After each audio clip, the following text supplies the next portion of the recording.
ఈ వినాయక చవితికి హైదరాబాద్ వ్యాప్తంగా 650 కోట్ల రూపాయల వ్యాపారం జరుగుతుందని చెప్పి ఒక అంచనా ఉంది. అంతే కదా, అత్యధికంగా 60 నుంచి 70 లక్షల వరకు కూడా ఖర్చు పెడుతున్నారు ఒక వినాయక మండపానికి. గల్లీలో చిన్నపిల్లలు పెట్టుకునే వినాయకుడికి కూడా 10 నుంచి 15 వేల వరకు ఖర్చు అవుతుంది. ఇంత ఖర్చు పెట్టి అంగరంగ వైభవంగా మనం వినాయక నవరాత్రోత్సవాలు జరుపుకుంటున్నాం కదా.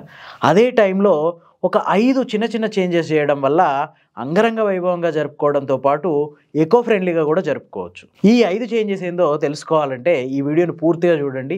ఇట్లాంటి మరిన్ని మంచి వీడియోల కోసం ది ఫోర్త్ ఎస్టేట్ ఛానల్ని సబ్స్క్రైబ్ చేసుకోండి. ఈ వీడియో కనుక మీకు నచ్చితే లైక్ చేయండి, షేర్ చేయండి. ఈ వీడియో కనుక మీకు నచ్చితే లైక్ చేయండి, మీ ఫ్రెండ్స్కి షేర్ చేయండి. ఇందుకు ఈ విషయంలోకి వస్తే చేంజ్ నెంబర్ 1. ఇప్పుడు ఖైరతాబాద్ గణపతిని తయారు చేయడానికి కూడా బంకమట్టి వాడుతున్నారు.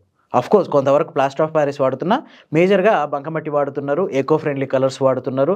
అంత పెద్ద విగ్రహం తయారీలోనే బంకమట్టి వాడుతున్నప్పుడు మనం మహా అయితే మన ఇళ్లలో కానీ అసోసియేషన్లలో కానీ పెట్టుకునేది సాధ్యమైనంత వరకు 6 అడుగుల నుంచి 20 అడుగులకు, అంతకుమించి హైదరాబాద్లో అంతకుమించి ఎత్తు పెడుతున్న విగ్రహాలు ఏం లేవు. సో 20 అడుగుల విగ్రహాన్ని ఖచ్చితంగా బంకమట్టితో తయారు చేయొచ్చు. వెదురు కర్రలు, బంకమట్టి, గడ్డి, కొబ్బరి పీచు, న్యాచురల్ కలర్స్, ఆర్టిఫిషియల్ రంగులతో ఎంతైతే ఆకర్షణీయంగా విగ్రహం వస్తుందో వీటితో కూడా అంతే ఆకర్షణీయంగా తయారు చేసే కళాకారులు ఉన్నారు మన దగ్గర.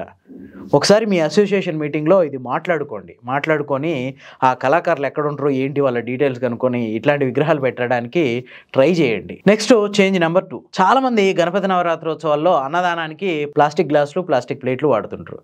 వీటి బదులు కొంత ఖర్చు ఎక్కువైనా వేరే ఇతర ఖర్చులు ఏమైనా తగ్గించుకొని ఎకో ఫ్రెండ్లీ గ్లాసులు, ఎకో ఫ్రెండ్లీ ప్లేట్లు వాడడానికి ట్రై చేయండి. వీలైతే కూర్చోబెట్టి విస్తర్లేసి వడ్డించడానికి ట్రై చేయండి. Next change number 3. 9 రోజులు ఎంతో పవిత్రంగా పూజలు చేస్తుండో లాస్ట్ డే తీసుకెళ్లి కలుషితమైన చెరువుల్లో ముంచేసి వస్తాం.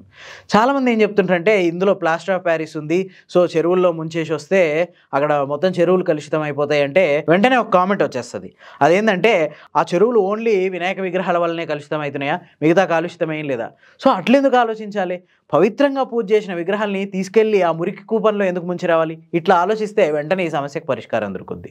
సో మట్టితో తయారు చేసిన విగ్రహాలు పెట్టి అక్కడికక్కడే వాటర్ ట్యూబులతోటో ట్యాంకర్ వాటర్ తోటో నిమజ్జనం చేస్తే ఆ మట్టి అక్కడే ఉంటుంది. ఆ మట్టిని నెక్స్ట్ ఇయర్ కూడా దాచుకోవచ్చు. అందులో వాడిన వెదురు, ఓన్లీ గడ్డి, పీచు లాంటిది పక్కకు పడేసిన ఆ మట్టి వెదురుని దాపెట్టుకుంటే నెక్స్ట్ ఇయర్ కూడా అదే మెటీరియల్తో మళ్ళీ వినాయక విగ్రహాన్ని తయారు చేసుకోవచ్చు. Next change number 4. మనం ఏం చేస్తుంటాం అంటే ఈ వినాయక నవరాత్రులు 9 రోజులు పూజ చేసిన పూలు, పండ్లు, పత్రి ఇదంతా తీసుకెళ్ళి వినాయకుడితో పాటు చెరువుల్లో నిమజ్జనం చేస్తుంటాం. ఇది చాలా వినాయక నిమజ్జనం అయిపోయిన తర్వాత చుట్టుపక్కల ఉండే ఇండ్ల వాళ్ళకి కంపు వాసన వస్తుంది. సో ఇట్లా చేయకుండా వాడిపోయిన పువ్వులతో, వాడిపోయిన పత్రితో అద్భుతంగా సువాసనలు వచ్చే అగరబత్తీలు తయారు చేసే కుటీర పరిశ్రమలు నెలకొన్నాయి. వాళ్ళ డీటెయిల్స్ కనుక్కొని ఈ పువ్వులు ఇట్లాంటి పనికొచ్చే వస్తువులన్నీ వాళ్ళకి ఇచ్చేసేయండి. పనికిరాని పత్రి, చెత్త నిర్మోహమాటంగా, నిరభ్యంతరంగా చెత్త ట్రాక్టర్కి ఇచ్చేసేయండి. మనం ఈ పత్రిని తీసుకెళ్లి చెరువులో వదిలేసిన తర్వాత కూడా అక్కడ ఉన్న మున్సిపాలిటీ సిబ్బంది వెంటనే దాన్ని తీసి పక్కకు పడేసి తర్వాత మళ్ళీ డంపింగ్ యార్డ్కే తరలిస్తారు. అదేదో మన దగ్గరనే స్టార్ట్ అయితే ఈ కాలుష్యానికి కొంతవరకు చెక్ పెట్టినట్టు అవ్వచ్చు. Final and change number 5. ఇది శబ్ద కాలుష్యానికి సంబంధించింది. మనం 9 రోజులు ఎంతో ఘనంగా పూజలు చేసి ఫైనల్గా లాస్ట్ రోజు విపరీతమైన డీజేలు, తీన్మార్లు, ఈ చప్పుళ్లతోటి తాగి తిని ఎంజాయ్ చేసుకుంటా శోభాయాత్ర నిర్వహిస్తాం. దీనికి బదులు అట్లీస్ట్ తీన్మార్ దగ్గర ఆగిపోండి, డీజేలు పెట్టకండి. దాంతోపాటు సాంస్కృతిక కార్యక్రమాలైన కోలాటం, భజనలు ఇట్లాంటి వాటితో శోభయాత్ర నిర్వహించండి. వైభవానికి వైభవం ఉంటుంది, ప్లస్ ఎకో ఫ్రెండ్లీగా కూడా ఉంటుంది. విన్నారు కదా ఈ 5 చేంజెస్. ఈ 5 చేంజెస్ చేసి మీరు వినాయక నవరాత్రోత్సవాలని ఒక్కసారి జరిపి చూసుకోండి. ఆ ఆనందం మళ్ళీ రాదు. ఇలాంటి మరిన్ని మంచి వీడియోస్ కోసం ది ఫోర్త్ ఎస్టేట్ ఛానల్ని సబ్స్క్రైబ్ చేసుకోండి. Thank you.